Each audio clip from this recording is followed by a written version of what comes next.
Good morning, President King. We are now in record mode and ready to begin.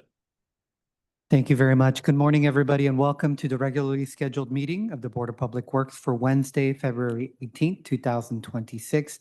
Mr. Knight, please take roll and establish quorum. Thank you, President King. President King, Vice President Chavez, President Pro Tem Grant, Commissioner Mitchell, and Commissioner Cardenas are present. We do have a quorum. We're joined this morning by City Attorney Representative Virginia Choi. I'm TJ Knight with the Board of Public Works. President King, we have two commenters. One is a real party of interest and one is a council office representative here joining us here in the hearing room.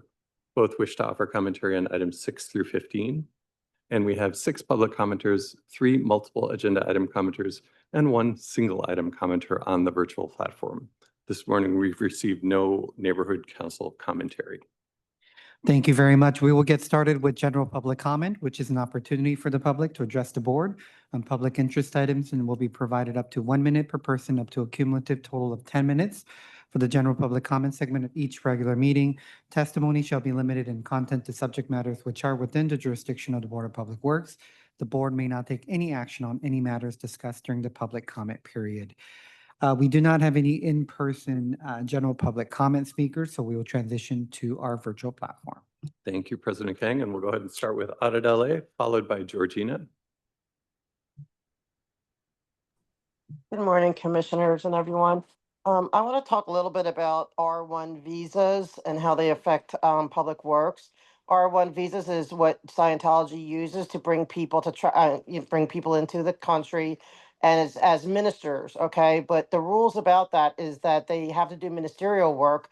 They're not allowed to do labor, and they're not allowed to do anything that regards selling money or fundraising. But that's what they do, okay? They use their Sea Org staff to do public work events, labor, hard labor, and they also they're selling books out there and doing all these things. That is contrary to the federal guidelines of the R1 visa. So anytime you're giving them a permit, anytime they're doing this on their R1 permitted area, they are breaking the federal guidelines for R1 visas. It leaves the city open to potential litigation, and it's a human rights violation, and it's a breaking of the law, in my opinion. I'm not a lawyer, so. Thank you. That's 1 minute, and we'll move next to Georgina, followed by Miriam. Hi, TJ. Thank you. When you're enticed from a foreign country to enter this country under false pretenses, have your your passport confiscated, and you're held in a facility that you're not allowed to leave, that's human trafficking. That's what Scientology's doing. That's the labor force that they have doing public work on public sidewalks and public streets, and yet you still keep giving them event permits. They violate the terms of the event permits time and time again, and you're complicit with human trafficking. Thank you. I yield back my time. Thank you, Georgina. We'll move next to Miriam, followed by Gigi. Hi, I want to talk about the illegal no parking signs placed on L. Ron Hubbard Way. These signs mislead the public, restrict lawful parking, and create the false impression of official enforcement. This is unauthorized control of public space. During permitted events held by Scientology on LRH Way, sidewalks are also being blocked despite permit terms requiring pedestrian access. Barricades and armed security prevent people from walking through, which violates public right-of-way rules and the conditions those permits were granted under. Unauthorized signage and blocked sidewalks are still an ongoing issue.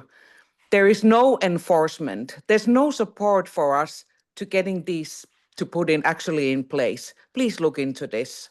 That's all. I yield back my time. Thank you, Miriam. We'll move next to Gigi, followed by Laura. Good morning. I want to start off with asking you guys to please find a way to put a timer on the Zoom so that we can see how much time we have when we speak.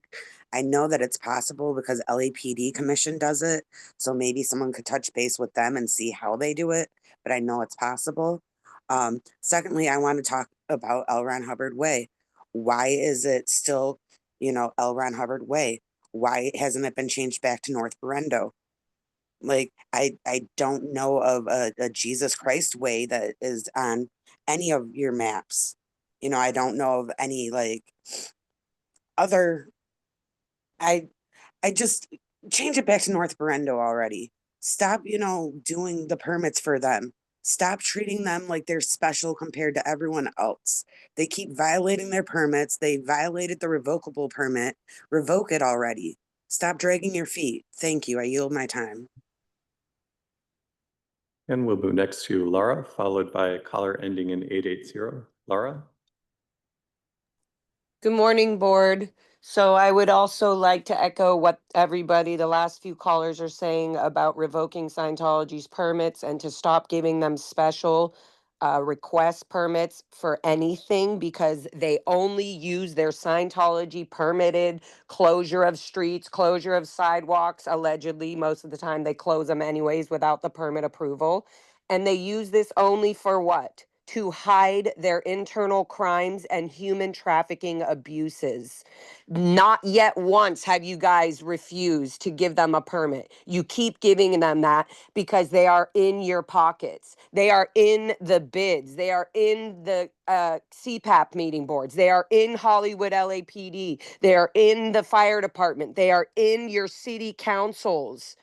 So why is nothing being done about it? Why is it okay that that Scientology can illegally or legally with state and church laws involved? How are you allowed to accept millions?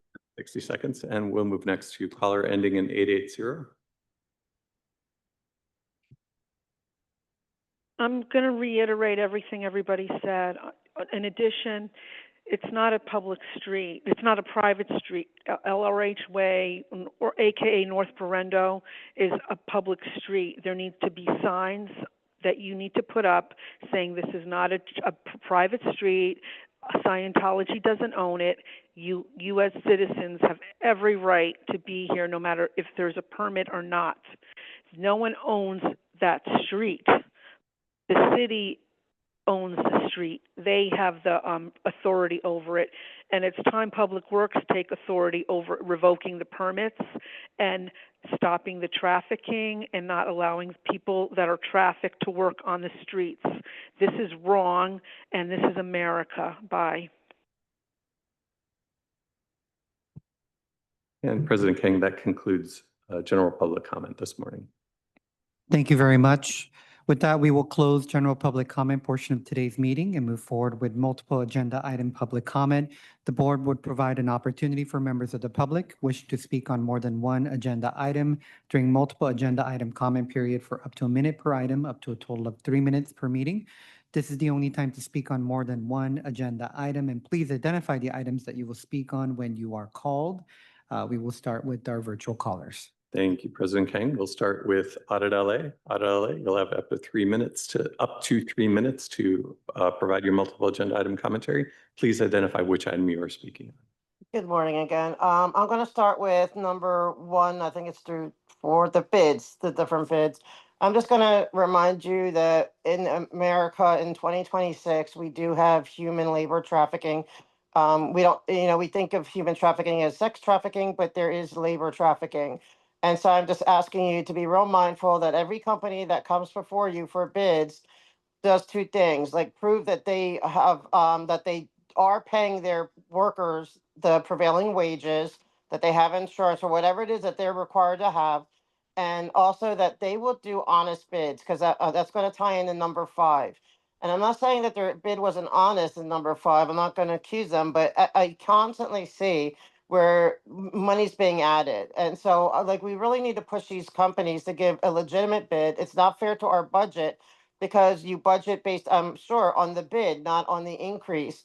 And so like a $3 million increase is huge. I get that it's the fire, but I kind of think, I wonder if they are kind of playing with, not playing, but like, it's like, oh, it's the fire. So of course they're going to give us the money, type of thing. And I think there's like a deception possibly with all these companies doing bids that, end up needing to be raised, and it needs to be stopped. As far as the HLA, I get concerned because you're requesting denials, but then it doesn't give a chance for discussing things. You know what I mean? Like, I don't know if things should be suggested to deny something. I think it should be open to honest debate, because that's another thing. We don't ever see anyone, like, anything never gets denied that I have seen in all the times I've been here. I don't think I've seen a couple people say no to something, but I've never seen anything denied. So if you're a rubber stamp agency, then we'll risk losing the commission, because, charter reform, they want to get rid of the commission. And so I'm just encouraging all of you to really make it more where it's not a rubber stamp. As far as minutes, I'm again just requesting, like, that even simple, like, this part, you don't even have to give names if you don't want, but, R1 visa, labor, traffic concerns raised, where, just different, everything that, illegal parking. I mean, whatever it is, just a basic 1, 2, 3 words would suffice just to get things on the record, because it is. And also, like, it also about the, about the date, and Georgina always makes that great point about it's hard to do research, and we do go back. Like, I like to go back and clip the different things and stuff, and and I want people to get more interested in public works. I wish the neighborhood councils would get more interested. I would like you guys to kind of encourage them. And we'll move next to Georgina. Georgina, please identify which items you were speaking on, and you'll have up to 3 minutes to offer multiple agenda item commentary. Yes, I'd like to start with the minutes. For what Audit LA was saying about the YouTube channel not having the dates in there, that's a huge detriment. You guys have great potential to be an example of how to do better. And that's a minor thing that you could do to do better, and to involve the public, to involve citizens, to involve the YouTube audience, make things researchable for them by just putting the date in the title. Right now, you have everything titled exactly the same, and you don't have the public comments included in your minutes. So much of this is not easily researchable. So much of what we've reported is going unappreciated, unnoted, and it needs to be changed. As far as the bids go, when you allow Scientology to do work on their street, what they think of as their street, which is in fact actually a public street that they are trying to deny to that neighborhood, when you allow them to do work on that street for free with their slave labor, mind you, you are not only a detriment to those people that are being trafficked for slave labor, it's also a detriment for the people that are doing legitimate bids, legitimate business with the city.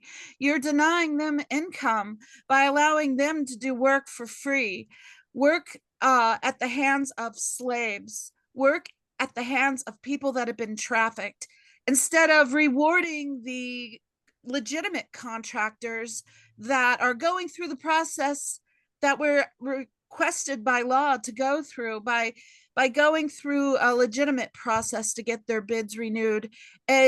More people should be outraged by this. Thank you. Oh, also put the timer on, guys. We need to know how much time we have.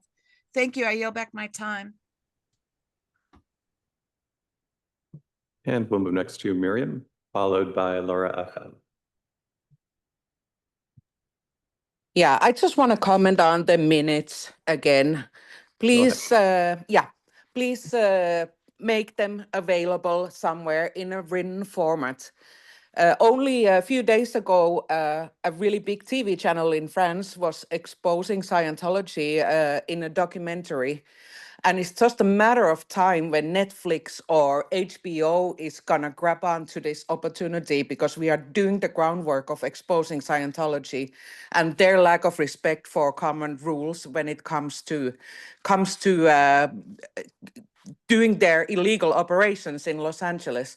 It would be great if you could show some responsibility and actually record all these comments, because this is all going to come out at one point. So I fun point. So I'm just watching your back. That's all. Thank you. And we'll move next to Laura FM. Laura FM, please unmute and indicate which item you're speaking on. You have up to 3 minutes. Good morning. I'm going to speak on the minutes and agenda item number 1. Go ahead, you have 2 minutes. Thanks. Okay, so I want to echo what everybody was saying about the minutes. There's a lot of people that have been calling in the last 2 years asking for the minutes to reflect that people are asking to revoke Scientology's revocable permit to remove the L. Ron Hubbard way, street, and put it back to North Berendo. That needs to be put up on the minutes. It needs to be shown that people were asking to stop giving Scientology permits because they use them for human trafficking purposes, R1 visa abuse, etc. So please get that up on the minutes. I'm asking the board to please bring up the revocable permit and to reflect that on the minutes. And then about the bids, I've been doing investigating, we all have, and we're starting to see that the bids organization in Hollywood is very intermingled with Scientology, and they're using the organization, Scientology is using the bids organization to have them remove Scientology protesting flyers and stuff in the middle of protesting. They think that if Scientology calls them from the Hollywood, testing center, they have the bids department literally peeling up and cleaning up the streets and all of that because Scientology called and said, oh, there's a sticker outside on the, street while they're protesting that says Scientology abuses children. Scientology's disconnection policy separates families like myself that were born and raised in this cult. So if you do an investigation, when you do, because you will be forced to eventually, you have to look and see, why does Scientology have anything to do with the bids? Why? What do they have to do? They're not the ones doing the work, but they'll use the city and use the bid members to come and clean up and harass protesters that are trying to execute their First Amendment rights. It Thank you. seems that the Minutes for the 2 items that you've indicated that you wish to offer commentary on. And President King, that concludes multiple agenda item commentary this week.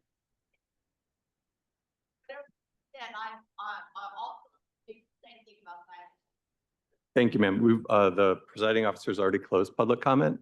However, you're welcome to submit your public comment on the Google form that is linked on the agenda. Thank you. Thank you very much. With that, we will close the multiple item public comment portion of today's meeting and move forward with the approval of minutes for Wednesday, February 4th, 2026. So moved. First by Commissioner Cardenas, seconded by Commissioner Mitchell. Thank you, President King. We'll take a roll call vote on approval of minutes, starting with you, President King. Aye. Vice President Chavez. Aye. President Pro Tem Grant. Aye. Commissioner Mitchell and Commissioner Cardenas. Aye. All ayes, and the minutes are approved unanimous. Thank you very much. Before we get to bid, I wanted to ask Jeff, I know we have a member of our council staff here. Would you like to provide your remarks now or wait till we get to HLA? Okay, great. Moving forward to our bid items for number 1, opening our bids for Vermont Avenue East. Ma'am, I'm sorry, the public comment has closed. Thank you. Back to item number 1 for bids for Vermont Avenue East Primary Sewer Rehabilitation, Florence to 83rd.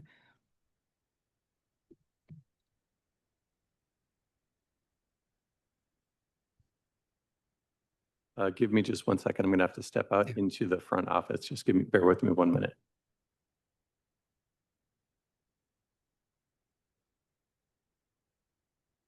Oh, the bid is my apologies. I was going to go to the front office. But the bid is. My apologies, President King and and commissioners and members of the public. The bid opening has been continued to March 18th, 2026, and an addendum has been posted to LARAM. Apologies for not announcing. All right, not a problem. So Mr. Knight, do you mind repeating the continued date? Yes, of course. Item 1, the bid opening for Vermont Avenue East Primary Sewer Rehabilitation Florence to 83rd, which is a rebid, has been continued to March 18th, 2026. That is a Wednesday. All right, thank you very much. Moving on to our consent items number 2, 3, and 4. These are related to our authorization to advertise the invitation of bids for asphalt plant number 1, phase 2, for Valley Plaza Park South Stormwater Capture Project and the North Outfall Sewer Rehabilitation Unit 33. I'll move. Is there a second? Seconded by President Pro Tem Grant. Thank you, President Kang. And this is for a roll call vote on approval of consent items 2, 3, and 4. And we'll take a roll call vote, starting with you, President Kang, Aye. Vice President Chavez, Aye. President Pro Tem Grant, Aye. Commissioner Mitchell, and Commissioner Cardenas. Aye. All ayes, and items 2, 3, and 4 are adopted and will move forward forthwith. Thank you very much. Moving on to item number 5, task number 42, AECOM Technical Services.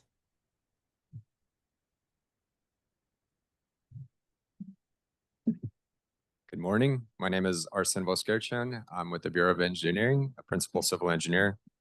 The report before you today is requesting authority for the city engineer to issue a revision to task order solicitation number 42 to AECOM, increasing the budget authority from $5 million to $8 million for project management and engineering support services for the 2025 wind and firestorm response in the Palisades. In January of 2025, immediately following the Palisades fire, we issued a task order solicitation number 42 through RAMP to all 26 firms on the civil engineering pre-qualified on-call services list.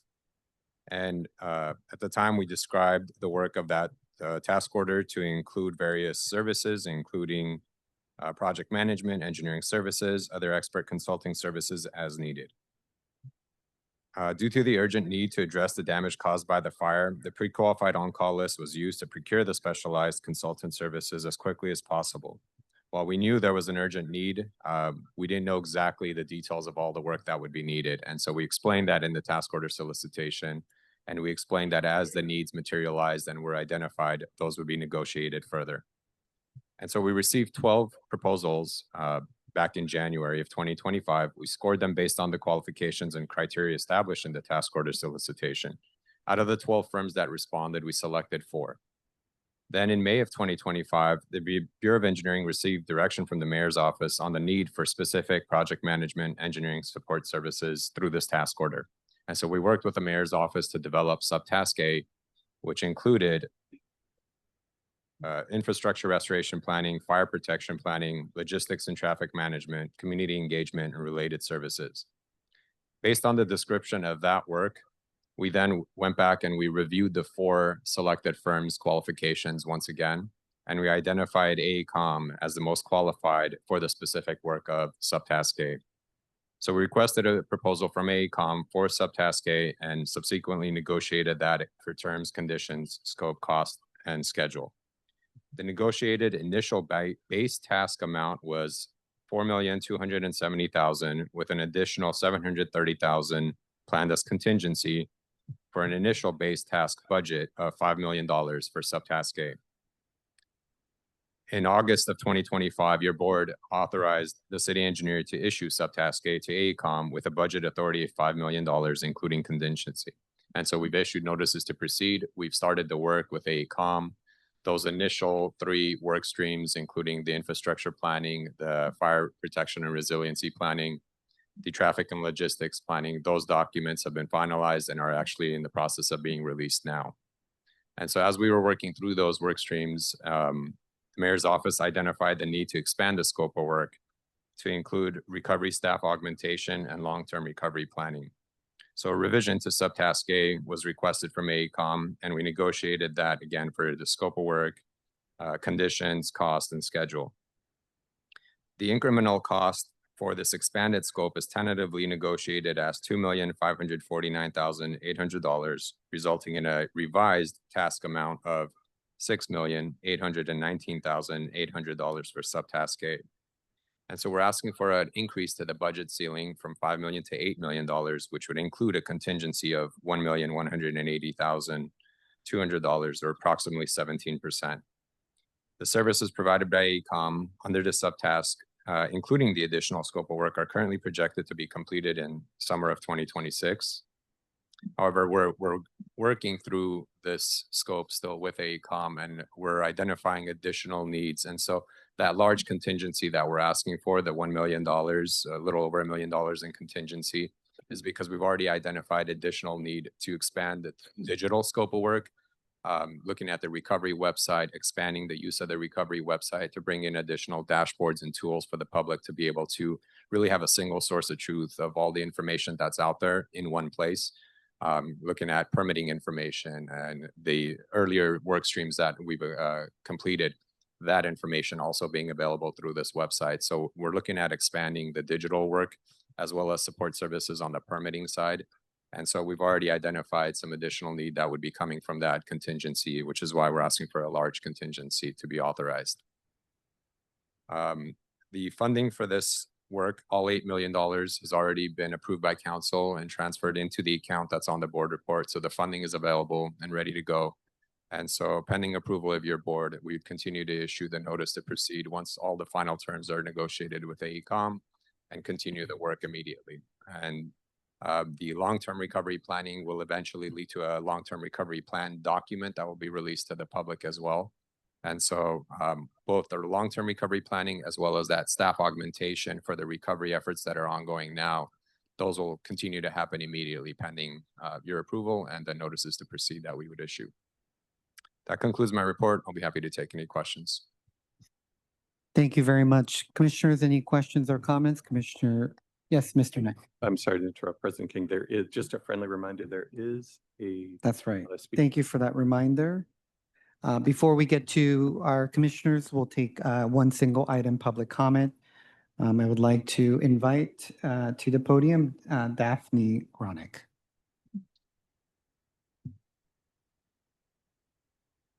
I am a member of the Palisades community, and I actually wanted to speak on this simply because I was at the ad hoc committee meeting back in December when there was discussion about the AECOM report not having been completed and was supposed to be completed within 30 days for them to feel confident in the $5 million threshold.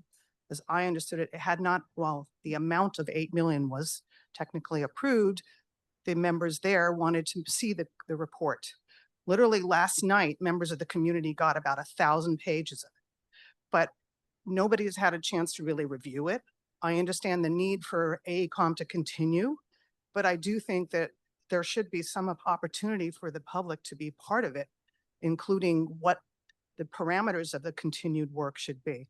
For instance, there's a special implementation group, which is simply comprised of government officials. There isn't a single person, not even PPCC, which is the community council, is involved in that. So it feels if there's a single point of truth, there needs to be at least some member of the community involved. So that's really all. I wanted to share that. Thank you. Thank you so much. So before we get to our commissioners, do you mind addressing, if you can, some of the comments that you just heard from the members of the public? Sure. Through the earlier work streams, we have worked with the community for input from certain groups. The documents that were released last night, those documents were the efforts of those earlier work streams. There has been community engagement as part of those early work streams. We have shared those documents with the ad hoc committee as well before they were released. And we will continue to engage the community as we move forward through the staff augmentation and the long-term recovery planning effort. That long-term recovery planning effort will include its own community engagement piece of it. So in addition to the outreach efforts that have happened so far, there will be additional outreach and additional community engagement with the long-term recovery plan, as well as on the staff augmentation side with the special implementation group and the recovery office that we're setting up. We are definitely willing to work with the community and engage and get that feedback. As part of the digital tools, I'll mention as well that we're trying to develop, we are trying to create a way to engage the community and get feedback directly through the recovery website as well, so that there will be a single point where we can get information from the public, get questions from the public, respond to the public in more real time, in a faster turnaround time. So that's, we're definitely keeping that in mind as we're moving forward. Okay, thank you very much. We'll now turn to Commissioner Mitchell. Thank you for and your information about public outreach after this document's process. Do we think that's sufficient, given the scope of the work that we've done so far, and as well as the further extension? Is that sufficient to cover? In terms of the work that's been completed so far, Yes. we think the areas that they've covered, the work streams in the base scope that's been covered in terms of infrastructure, the logistics and traffic management, fire resiliency, those documents we believe are sufficient for their purpose. Those documents will feed into the long-term recovery plan, so there's still additional work to be done. Basically taking all of that, putting it all into a one cohesive long-term recovery plan that'll also include additional areas, not just those 3 areas that we've already focused on. So there'll be additional areas we look at in terms of housing, social services, and others that'll go into the long-term recovery plan. So it's a good start, but there's more to build on it, and to be able to put it all together into a cohesive plan. And at what point in time do we anticipate the public input? Is that the long-term recovery plan at that point, when we get to the other elements? The community engagement has been ongoing, and it's going to continue as early as next week. We have additional meetings that are being planned for engagement with the community as early as next week, but it'll continue over the next several months as we develop that long-term plan. Okay, thank you. Thank you very much. Next, we have President Pro Tem Grant.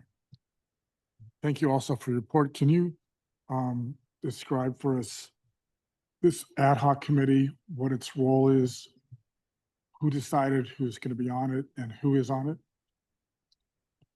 The ad hoc committee was established by council to be able to address specifically the Palisades recovery efforts. I can't really speak to how it was determined who was on that committee. That wasn't really part of our scope. I know that when we presented the funding request to the ad hoc committee, there was a amendment there to be able to share or to submit those documents to the ad hoc committee for the initial work before we expanded the work beyond the $5 million. And so we have submitted those documents to the ad hoc committee members for their review and input. But I really can't speak to how that committee was formed or how they were selected. There are 5 council members that are on that. It is chaired by CD11 Council Member Tracy Park. I believe it also includes Council Member Adrian Nazarian, I believe Hernandez, and I'm forgetting the other 2, but it is a 5-member council. Yes. Yes. I believe it's 5, if I'm remembering correctly. Okay, Vice President Chavez. Yes, would like a little more information about what the performance evaluation looks like for the contractor. Is there ongoing performance-based reviews that staff is doing? Are there reports available? Also, I know you mentioned that there's community engagement ongoing. I would like to see a plan. If that plan exists, it would behoove this board to better understand what that looks like and who's being engaged and when and how often. And, I appreciate that there's also, council importance. Obviously, it's important to the council, but, this board, our primary jurisdiction is managing the contract and contract oversight. And that's why I'm asking about contractor performance evaluations, which are normally part of a contract. And I would like to see that, you know, whatever evaluations have been done that have been conducted on AECOM's work, I would like to see those. And whether there are any, you know, additional performance requests that have been made by staff to date, and if they're going to be going forward as well. So I'd In request terms that of the information. community engagement plan, we can definitely share that. Happy to do that. In terms of the performance evaluation, we will be doing that as we come to the end of the task order. We usually do those towards the end of the task orders, and so we haven't reached that point just yet. But when we do, I'm happy to share that as well. And so it'll be essentially us as the Bureau of Engineering managing the task order, would be reviewing the services from AECOM. And so we'll be happy to share that as well. And also I would request that once the plan, you know, the plans are available, whether these interim plans or the long-term recovery plans, those should be presented to this board as well, whether they're informational items, just so that we can ensure there's community input on those as well. Sure. The 3 plans that were released last night, I can follow up and send the links to those afterwards. And then as we develop the next set of documents, essentially will be leading to the long-term recovery plan. Happy to share that as well. Thank you. Thank you very much. Any additional questions from the board? All right. I do hear the members of the public in terms of their input.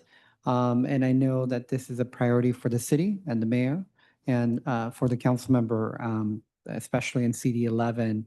And I think this board especially takes seriously the input of the general public. So my question today is, you mentioned that some of the organizations in the area have been sort of updated or kept in the loop. Do you mind kind of sharing which organizations those are? I don't have that list in front of me, but I can share that. I know it's been a wide-ranging set of groups, but I'll be happy to follow up and share that as well. I don't have it in front of me. Thank you very much. And I know that I've heard from others as well that as we move forward, there will be opportunities where we'll kind of pivot and make sure that members of the public and their input will be shared and will be taken into account. So with that, any other questions from the board? Is there a first and a second? So move. Second. First by President Pro Tem Grant, seconded by Commissioner Mitchell. Thank you, President Kang. We'll take a roll call vote on approval of item 5, starting with you, President Kang, Aye. Vice President Chavez, Aye. President Pro Tem Grant, Aye. Commissioner Mitchell, and Commissioner Cardenas. Aye. All ayes, and item 5 is adopted and will move forward forthwith. Thank you very much. Thank you. Moving on to the rest of the items, which are our HLA appeals. But before, Jeff, did you want to make your comments now, or did you want to? Okay, perfect. And please introduce yourself. Good morning. I'm Jeff Jacoberger, Legislative Director for Councilmember Blumenfield. The HLA appeals before you today arise from LADOT's conversion of peak hour lanes to other purposes, including items 9 and 10 in the 3rd Council District. Councilmember Blumenfield was the author of the motion that directed LADOT to explore the removal of peak hour lanes where they were not needed. And he introduced his motion to remove peak hour lanes to do 2 things: restore curb parking for local businesses and residents, and to create the conditions for quick installations of bike lanes and other safety improvements where they'd fit. Our office defers to the city attorney about whether this reconfiguration of lanes technically triggers HLA and what your decision should be as a legal matter. And as a longtime member of the council's Budget and Finance Committee, Councilmember Blumenfield does not like to see claims against the city. But the clear intent was to enable the city to do quick install of bike lanes without years of public outreach during which bicyclists must ride in mixed traffic lanes. And we have largely failed at that. As a city, we have made an intentional decision not to resurface streets, but only do large asphalt repairs in order to avoid our obligation to construct ADA compliant curb ramps or install the safety improvements that Angelenos voted for when they passed HLA overwhelmingly.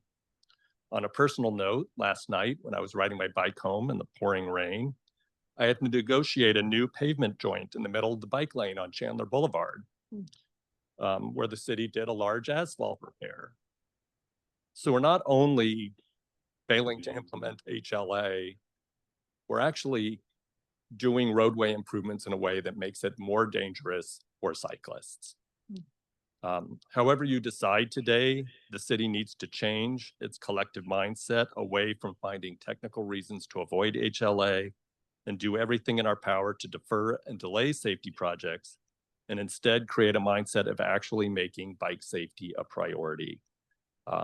Councilmember Blumenfield wants to thank Joe Linton for his advocacy for safer streets and constantly pushing us all to do better. Thank you.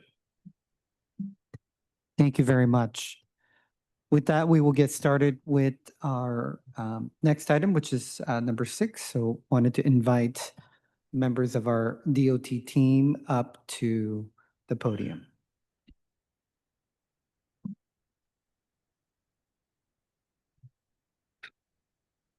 Good morning, President Kang, Vice President Chavez, esteemed members of the board. It's always good to see you. Thank you for the opportunity again for us at DOT to collaborate with the Department of Public Works on HLA implementation. Also appreciate Jeff for the comments on sort of the progress thus far in HLA and highlighting some of the challenges that we're facing. Obviously, this is a very large sweeping effort, right? That requires coordination across our departments. And this appeals process is just one of those avenues for us to implement and effectively carry out Measure HLA. So with that, I will go ahead and advance to the next slide here. I want to just briefly cover all of the different agenda items today with regards to HLA, just as a summary. And obviously we'll still go into each agenda item in detail as well. But I just wanted to cover the issue at hand, right, that Jeff had just mentioned, which is the peak hour lane removal program. So just recapping what we've talked about in the past here at the Board of Public Works, the LA DOT peak hour lane removal program is aiming for consistency across lane markings and signage by removing the peak hour parking requirement, right? So that could mean conversion to full-time parking, that could mean conversion to a full-time lane, but the goal is consistency, right? And so this type of work we have classified as restriping, and for the purpose of Measure HLA is not an improvement as codified in LAMC 8511A. So I do want to just cover really quickly on this slide here the definition of improvements in LAMC 8511A. So this is us codifying the initiative ordinance itself, Measure HLA. And I do just want to highlight, right, that there are specific references to repaving projects or paving projects over 1/8 of a mile.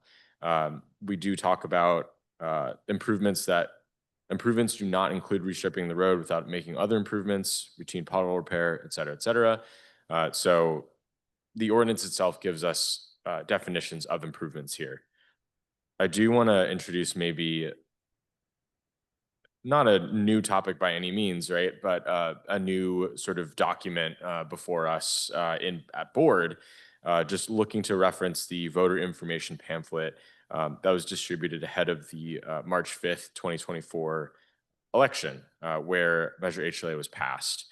I bring this up just to bring in additional context and color into the definition of improvements as characterized by LAMC 8511A. I just want to highlight this passage talking about if Measure HLA passes, when a street is resurfaced, specifically when a street is resurfaced, mobility plan improvements would be included. And then also, because those improvements are being made when streets are already being resurfaced, the mobility plan improvements would be made at minimal cost. So just again, highlighting here the intention of improvements under HLA, sort of categorized as improvements that happen when the street is resurfaced, and that those improvements are to be made at a minimal cost, right? So just again, kind of rooting us in the intention from the ballot initiative drafters, and then also what the initiative ordinance says itself. So with that, I do want to talk about our first project that is up for appeal here. I believe that's agenda item number 6. That is the peak hour lane removal from Washington Boulevard to, from Vermont Avenue to Flower Street. This is in Council District 1. It is approximately 1.29 miles of resurfacing. Or sorry, excuse me, restriping. Almost got me there. So this is just a map of where that is occurring. And then we at DOT are recommending in our staff report to deny the appeal. The basis of the appeal claims that the city is sort of on the hook for all of the HLA improvements, given that the restriping to remove peak hour lanes should be an improvement as per Measure HLA. We at DOT are interpreting LAMC 8511, again, an improvement to mean any paving project or modification over 1/8 of a mile. And then improvements do not include restriping the road. So again, we're sort of asserting that restriping the road to remove peak hour lanes does not constitute an improvement under Measure HLA. And this is sort of in line with the other recommendations that we've made in our past board hearings. That concludes my remarks on item number 6. Thank you very much. So we'll pause for DOT, and then I would like to introduce Mr. Linton up to the podium.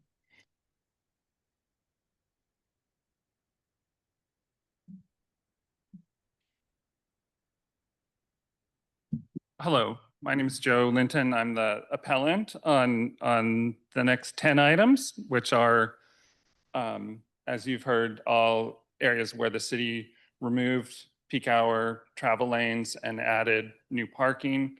These projects all changed signage, they changed striping, they added new striping, they removed existing striping, they changed the nature of the street in a way that the city is claiming is not an improvement. And I would say the text from HLA notes specific exemptions, restriping without other improvements.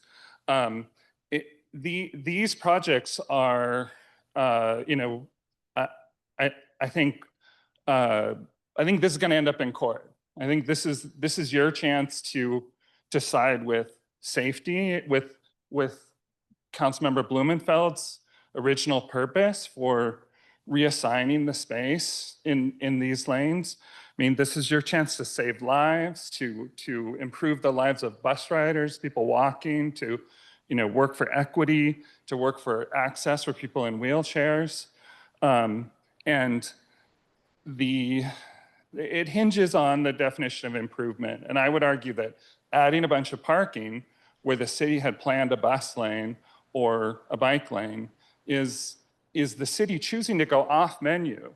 Historically, the city has planned bike and bus facilities and then has improved streets for drivers. And HLA said, no, you can't, you don't get to order off the menu. When you change the street, when you improve the street, like these 10 projects, you need to implement the city's own plan and not make up some new plan that doesn't match the council intent, doesn't match the council approved mobility plan, doesn't match the voter approved HLA law.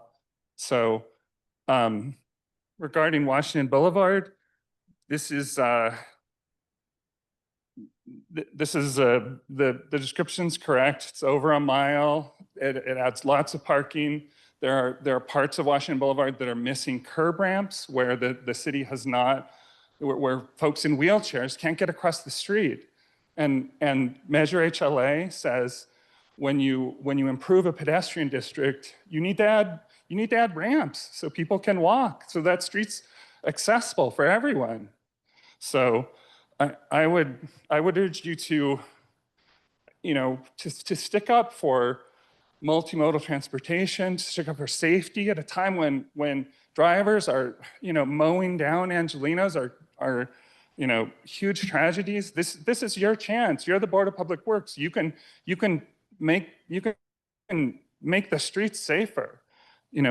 This gentleman described HLA as a very large city effort. It's been 2 years almost since HLA was approved. The city's done 300 feet of improvements. under Measure HLA. And this board, this is your chance to put the city on the right side of history, to put the city on the side of safety, multimodal transportation. I urge you to approve, to notice that this is an improvement, that you added a bunch of parking, and that does trigger HLA. Thank you very much. Thank you very much. With that, before we get to commissioners that wanted to bring back Mr. Liu to provide any clarification.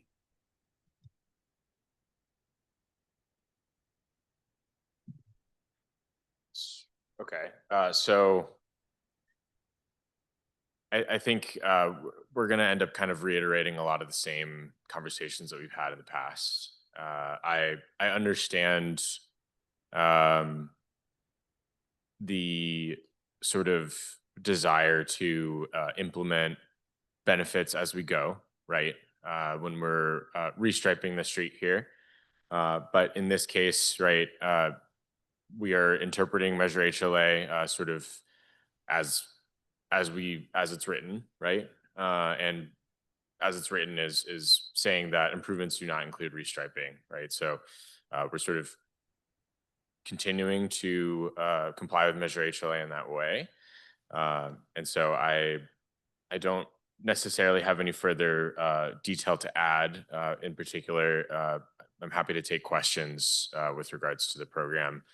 I do have colleagues from City Attorney's Office and Ted Jordan and Tim Fermo as well from LADOT in case we have any questions about the scope of the PHL program or any additional questions about sort of the legal interpretation of Measure HLA.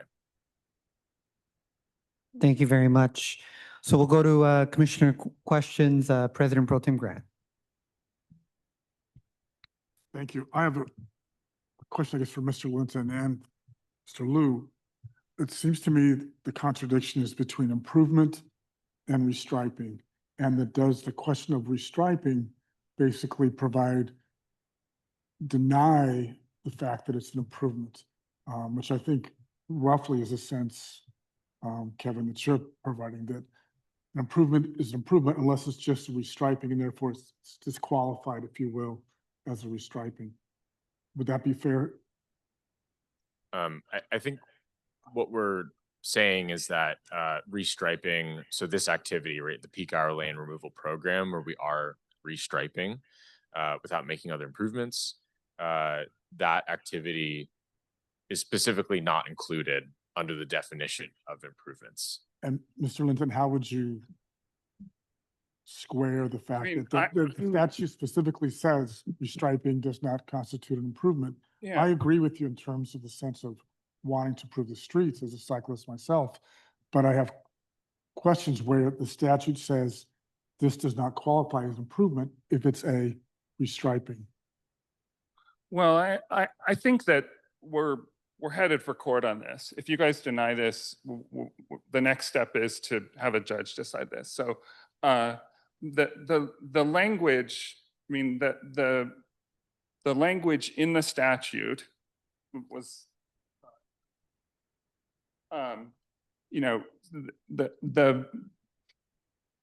there are certain exceptions that describe sort of maintenance activities, restriping without other improvements, utility cuts, emergency repairs. So there's sort of a thing that says we want the city to, HLA proponents want the city to implement the city's own plan.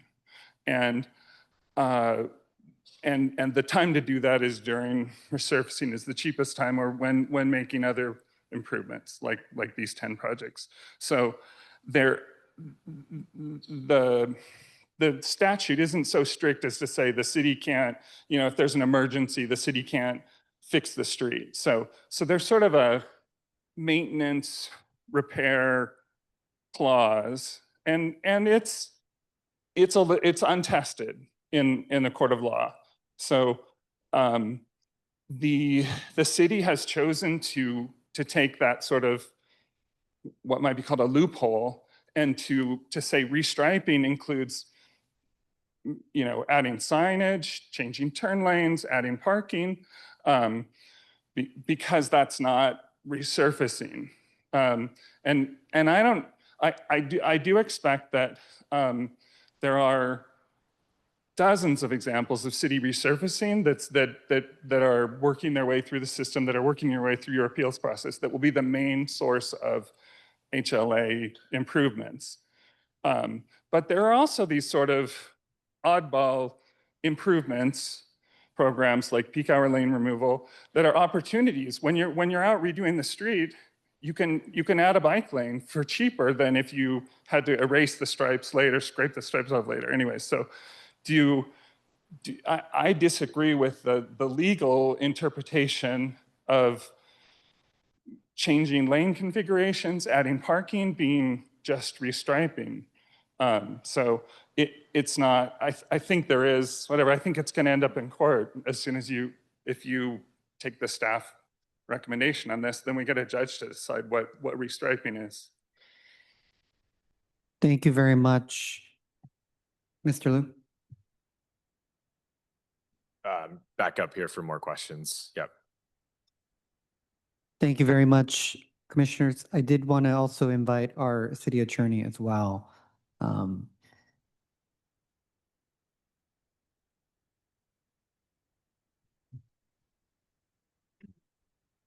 Ted Jordan, Assistant City Attorney.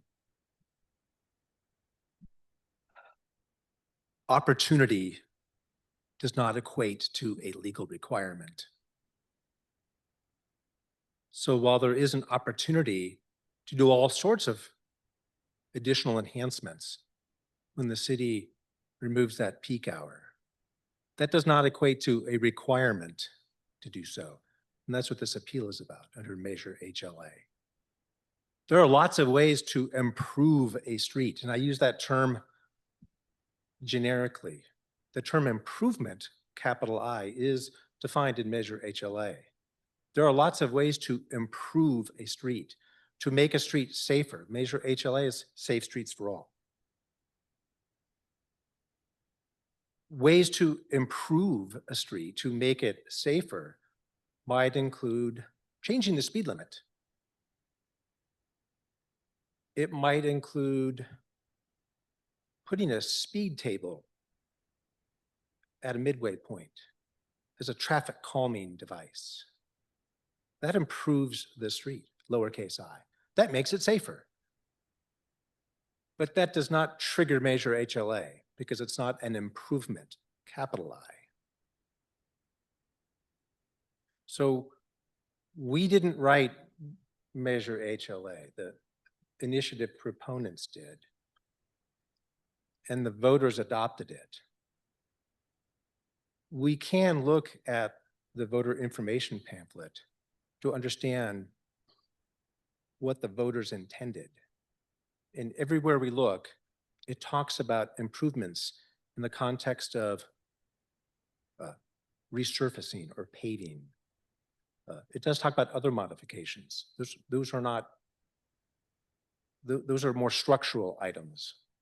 This is not before us. If we were to take a roadway and widen it by several feet, that's not before us. We haven't looked at that situation yet. Is that an improvement? It may or may not be. It probably is. But what we have here is something that Measure HLA did address. It talked about restriping. And it also defined improvement. This is not an improvement.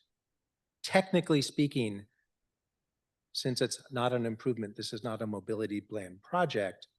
And really, it didn't even need to go on the dashboard. But we put these items on the dashboard because we feel it's important from a transparency standpoint.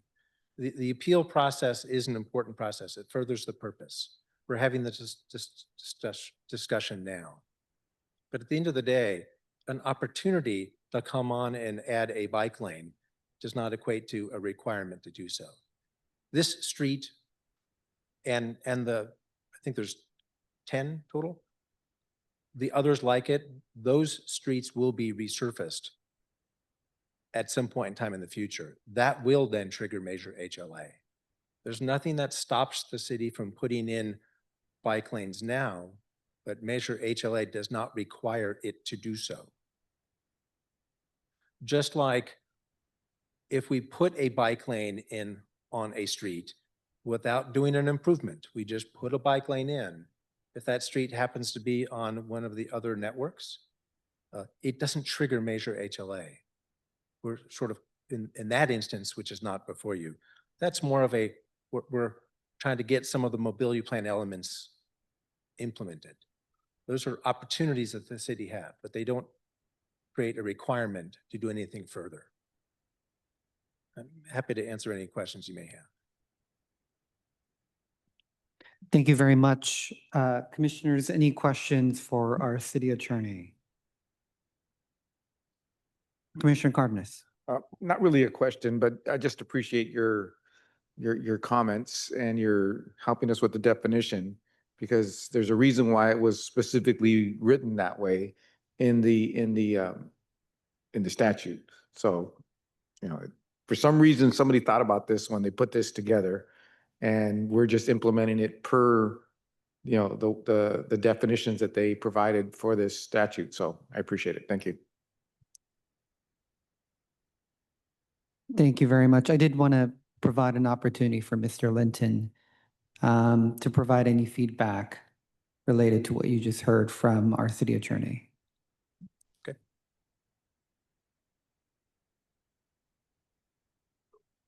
Well, I think that there's the lawyer that I'm working with talks about there are when a law says you can do X except for A, B, and C.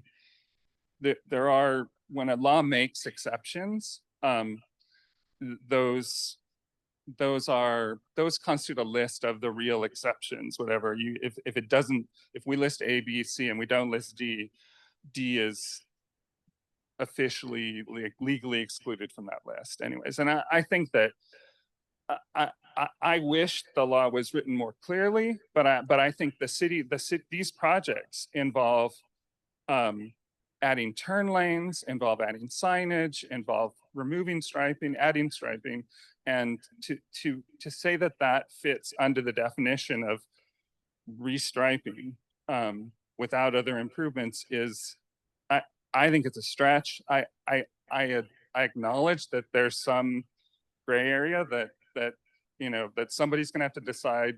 You know, anyways, there's some ambiguity. There is a loophole. I think the city's blowing at that loophole beyond what a ordinary reading of the language in the statute is, but it's going to come down to sort of how that definition shakes out in the end. Thank you for listening. Thank you very much. Any additional questions or comments from the board? I think for me, Mr. Linton, I think what makes this very challenging is that I'm all for safer street. I have, we have young families. We choose to live where we are because we're able to walk to places and enjoy the amenities that the public, all Angelenos deserve. But in terms of sort of the legal definitions that we're working with, for me, it really, restricts in what I can, from my vantage point. So I think that's where I'm having a difficulty here in terms of trying to, reconcile your points and then from our DOT and our city attorney. Any other comments or Vice President Chavez?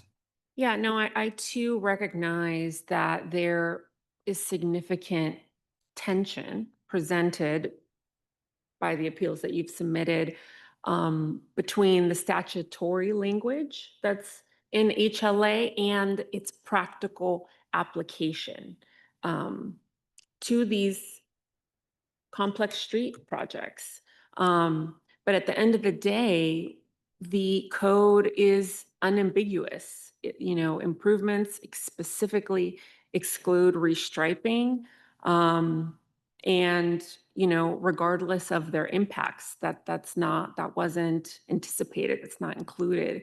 And, I believe the board's authority is constrained in this situation. We have to apply the law as written and not substitute our policy judgment necessarily for that of the legislative process. This was approved by the voters and the council.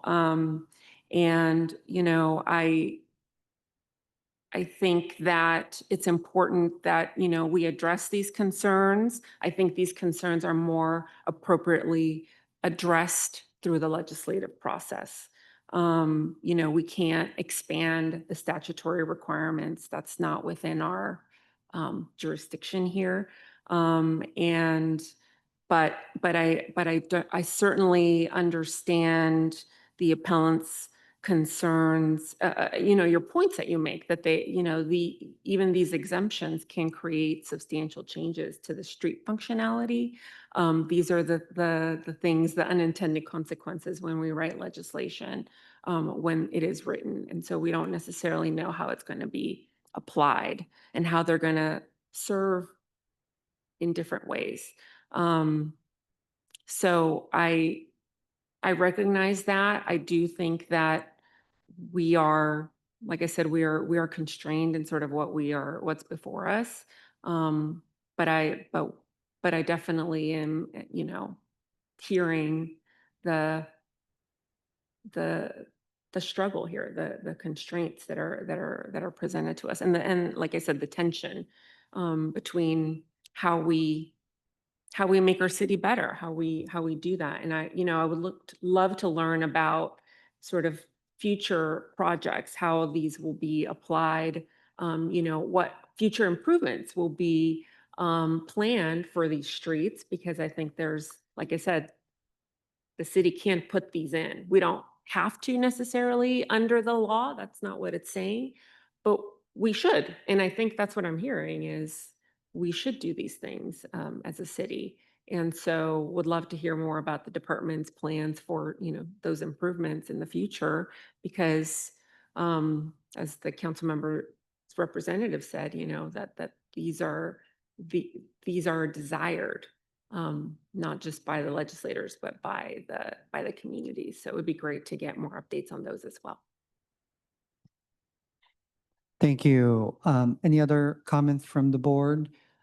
Since they're all similar type items, I would like to invite Mr. Liu and just kind of go through it all together and then vote. Great. Thank you, President King. Thank you, commissioners, for your remarks as well. I think just to say, we agree with the purpose of safety and mobility at DOT, right? It's not a should we question, it's more of like a how are we going to implement these improvements? And so Vice President Chavez, I think that tension that you're mentioning is more there and not so much we have suites of projects planned at DOT that hope to carry out a lot of these full suite of improvements that comply with Measure HLA. So we're excited to be able to share those with you soon. So, okay. Moving on to agenda item number 7. And that is Washington Boulevard eastbound from Redondo to La Brea. This project is in CD10. It is 0.31 miles of restriping. This is where it's located on Washington. And again, similar and exact same recommendation here from DOT that this activity is restriping without making other improvements and does not constitute an improvement. Anything different from item number 6? Not in a recommendation, no. I did hear a comment from Commissioner Mitchell. Commissioner Mitchell, what was your comment related to the procedure? Did you want to take it individually or?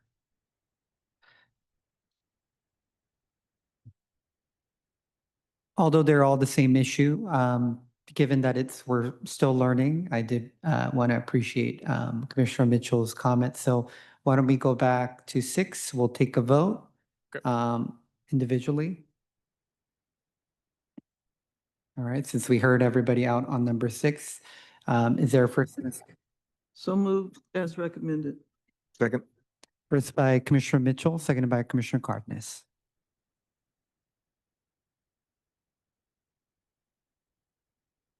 I apologize, President King, I stepped away. First by Commissioner Mitchell as recommended, and then seconded by Commissioner Cardenas. And this is on. 6. On Just 6 only. We'll do individually. Thank you. We'll take a roll call vote, starting with you, President King. Aye. President Pro Tem Grant, Aye. Commissioner Mitchell, and Commissioner Cardenas. Aye. All ayes, and this item is approved unanimously. Thank you. Moving on to number 7. I know Mr. Liu went. Mr. Linton, was there anything else on 7 that you wanted to add?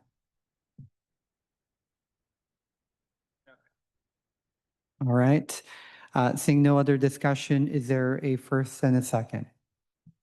So move. Second. As recommended. First by President Pro Tem Grant as recommended, seconded by Commissioner Cardenas. Thank you, President King, and this is for item 7. Very well, we'll take a roll call vote, starting with you, President King. Aye.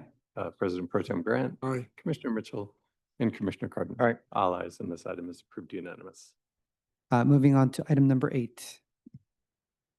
Item number 8 is another peak hour lane removal project on Washington Boulevard eastbound from Wellington Road to Crenshaw Boulevard. This is in CD10. It's 0.15 miles of restriping. It's pretty short.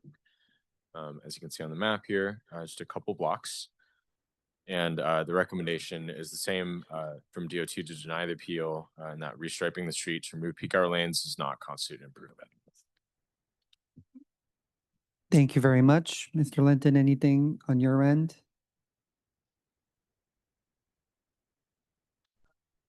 Got it. All right. Number 8, is there a first and a second as recommended? First by Commissioner Cardenas, seconded by Commissioner Mitchell. Thank you, President King. We'll take a roll call vote on approval of item 8, starting with you, President King. Aye. President Pro Tem Grant, Aye. Commissioner Mitchell, and Commissioner Cardenas. Aye. All ayes, and this item is approved, is adopted, and we'll move forward forthwith. Thank you very much. Moving on to item number 9. Item number 9 is another PHL removal project on Ventura Boulevard eastbound from Farallone Avenue to Tampa Avenue. This is in CD3. This is one of the projects that Jeff mentioned. This is 3.34 miles of restriping, so this one's much longer, as you can see here on the map. And the recommendation here is the same from DOT to deny the appeal on the basis that restriping the street to remove peak hour lanes does not constitute improvement. Thank you very much. Mr. Linton. Yeah, I would make the same case I made before. These are improvements. The width on Ventura is actually super conducive to adding bike lanes without removing anything else. It almost, with the new lane configuration that these guys did last year, there's like a 5-foot space between the new parking and the cars. So this is the sort of facility where I find astonishing that the council office, urged the peak hour removal in order to add bike lanes where they're quick and easy to build. This example, as well as Victory, are what I call low-hanging fruit. The city can add bike lanes on this street without removing anything else, and I don't understand why that didn't happen based on the council's instruction. Thank you very much, Mr. Liu. Quick question. This one is differs from the other ones, given that the project length is a bit, much longer. So can you kind of expand on that comment? So I think maybe to kind of just go back and zoom back out to the conversation about what is a requirement and what is sort of in our ability to do as DOT. I think, while I appreciate CD3's remarks, and I appreciate Jeff sort of coming in to weigh in on HLA, this corridor in particular is not just bike lanes, right? There's other lines on the map here from the mobility plan that send this project to, if we're ruling that this is an improvement, HLA doesn't require us to do just the bike lanes, right? It requires us to do the pedestrian enhanced district, the transit enhanced network. And so a project of that scale and magnitude is just a different kind of project altogether, right? It's not a peak hour lane removal project that's a quick build where we're restriping. That needs to now be taken off of that sort of track, right? And be put into a different team, a different funding source, sort of a different kind of project altogether within DOT, right? So I think to maybe more directly address your question about the length of the project, right? I think that's part and parcel of this issue is, we're trying to implement a benefit here for the community and consistency with the peak hour lane removal over a long distance, right? And our ability to do that with existing funding and existing capacity, if we have to sort of implement the entire suite of HLA improvements, again, different project altogether, right? So I think we're still sort of interpreting Measure HLA as it's written, right? And that it's not an improvement, no matter if it's 0.2 miles or 3.34 miles, right? It's still sort of the same interpretation. So, and I have Tim Fremo here from LADOT to speak to more of the scope. I'm Tim Fremo, Principal Engineer with LADOT, and I worked on the implementation of these corridors. Just outside of the HLA perspective, just from a practical perspective, and to address Mr. Linton's claim that we could have just added the bike lanes, we did look for opportunities with these corridors to see where we could do that, because outside of HLA, our goal is ultimately to do that along most of these corridors. On this particular segment, while in the direction where we remove the peak hour lane, there is that additional width. It's an asymmetrical configuration, and the other direction does not have the same lane configuration. So there would have to be an additional removal of a full-time lane to get bi-directional bike lanes. We, as a matter of practice, do not typically implement single-direction bike lanes, especially on arterial roadways. There are some exceptions, but for a stretch like this, we see this as a first step and an incremental approach to eventually building out facilities like those bike lanes, but we weren't quite ready to go beyond just the first step of removing that peak hour lane. Thank you for the clarification. Anything else on your end, Mr.? No. Mr. Linton, anything you wanted to add? No? All right, commissioners, any questions or comments? All right, seeing none, is there a first and a second as So moved recommended? as recommended. Second. Thank you. First by Commissioner Mitchell and seconded by Commissioner Cardenas. Thank you, President Kang. We'll take a roll call vote on approval of item 9, starting with you, President Kang, Aye. President Pro Tem Grant, Aye. Commissioner Mitchell, Aye. and Commissioner Cardenas. Aye. All ayes, and item 9 is adopted. We'll move forward forthwith. Thank you. Item number 10.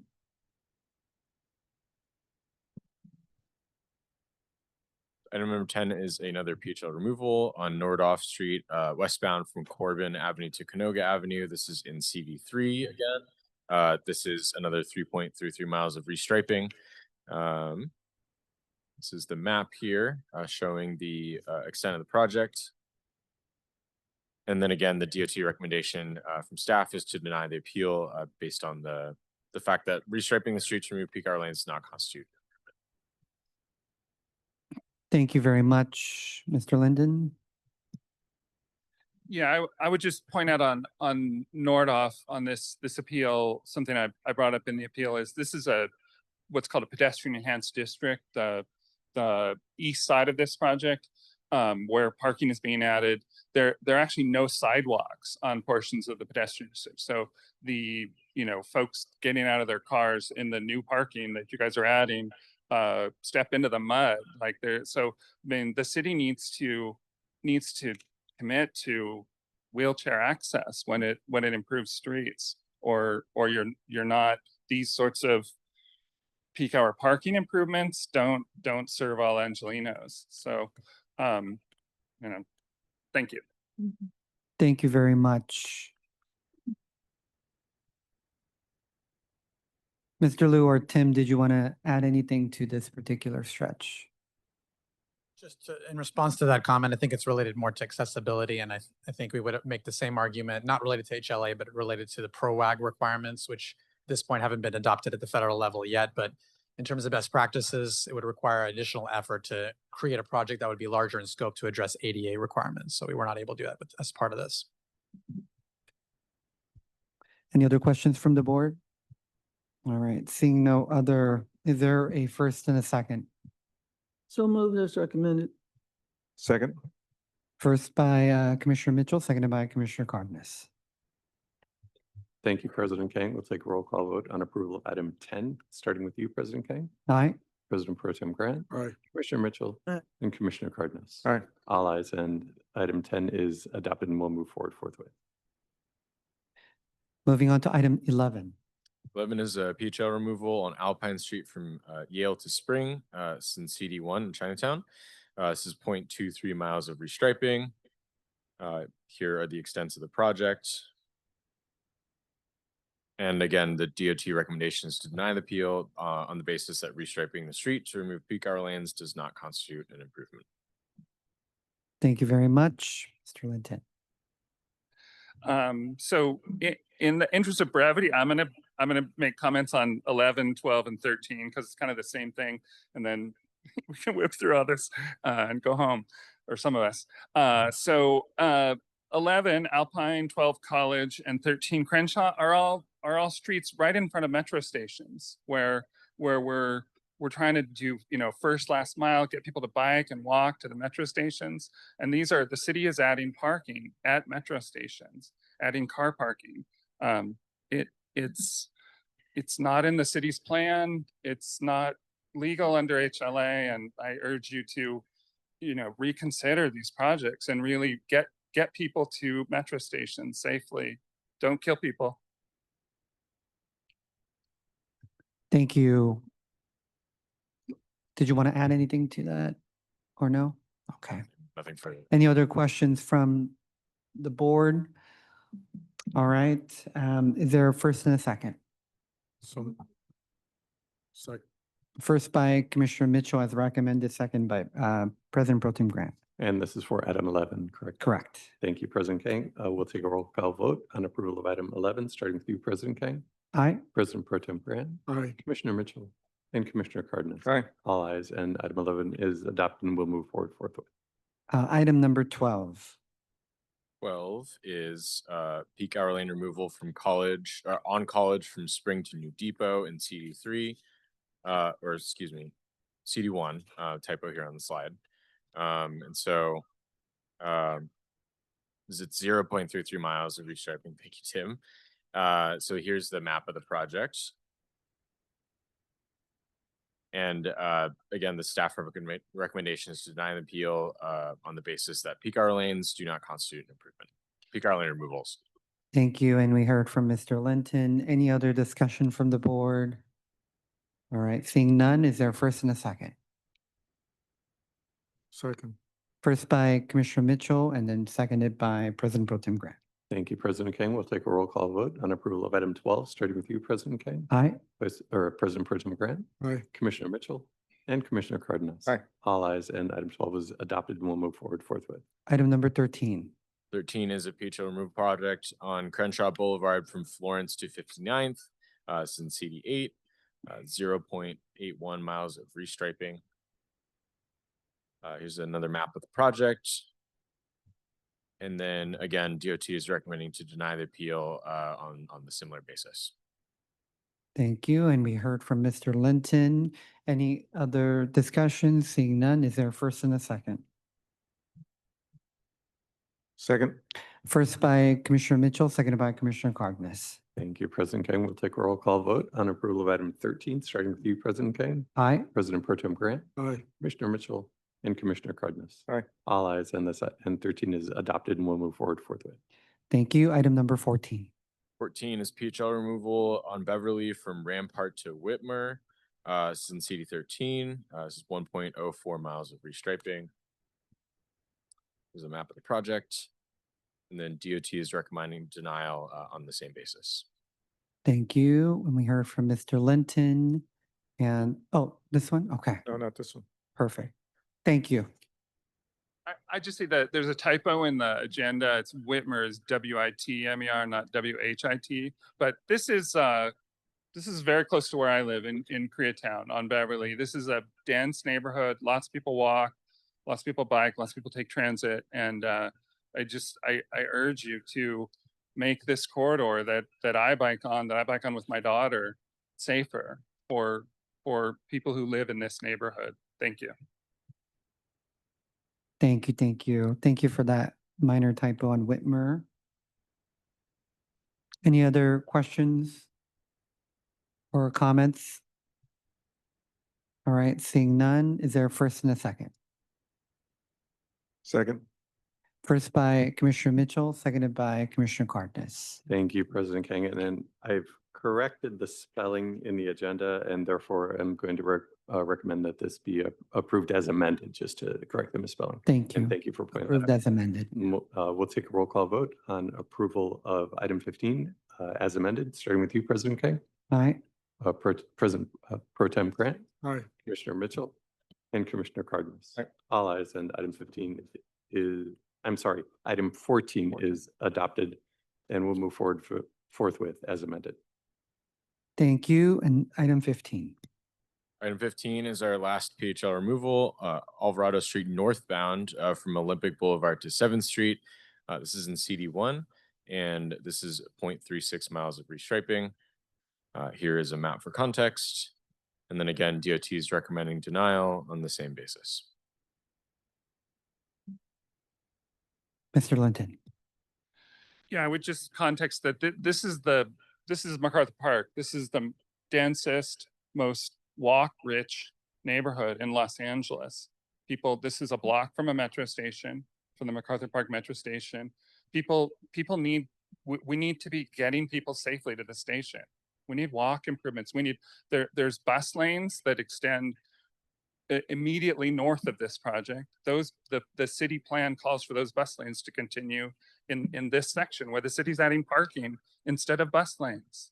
In next to MacArthur Park, it make sense. I mean, it's a to put more cars and less safety as a project in this neighborhood doesn't agree with the council approved plan, the Councilmember Blumenfeld's intent in peak hour lane removal. We need to be context sensitive. We need to address safety issues in this neighborhood where people are being rounded up, by the federal government that's terrorizing our neighborhoods. We need to make these people safer on the streets. Please side with Safe Streets and, reconsider this project. Extend the bus lanes on Alvarado. Just for clarity, for this particular segment, we actually did extend the bus lane. Thank you, thank you. Mr. Linton, I mean, I live on Olympic, very close. I walk here. I would love to make all the improvements for my family as well. So I hear you. I think the difficulty from this board is, we're looking at what's before us in terms of the definition of these improvements, which really hamper our ability to act. Just wanted to kind of provide that. Any other comments or questions from the board? All right. Is there a first and a second? So move. First by President Pro Tem Grant, seconded by Commissioner Mitchell. Thank you, President King. We'll take a roll call vote on approval of item 15, starting with you, President King. Aye. President Pro Tem Grant. Aye. Commissioner Mitchell and Commissioner Cardenas. Aye. All ayes, and item 15 is adopted and will move forward forthwith. Thank you very much. All right, Mr. Knight, I believe that concludes our items for today. Yes, it does. Thank you very much. Our next regular Board of Public Works meeting will be on February 20th, 2026. The meeting now is adjourned at 11:31 a.m.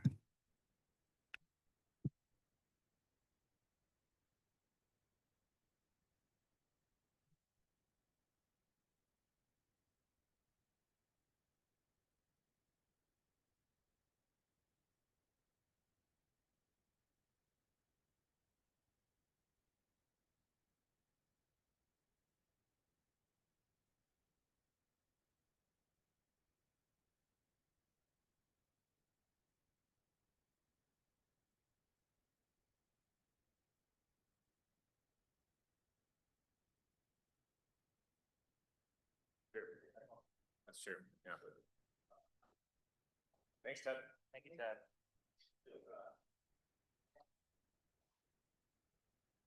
Thank you, TJ. Thank you. Xander, Xander Wexler.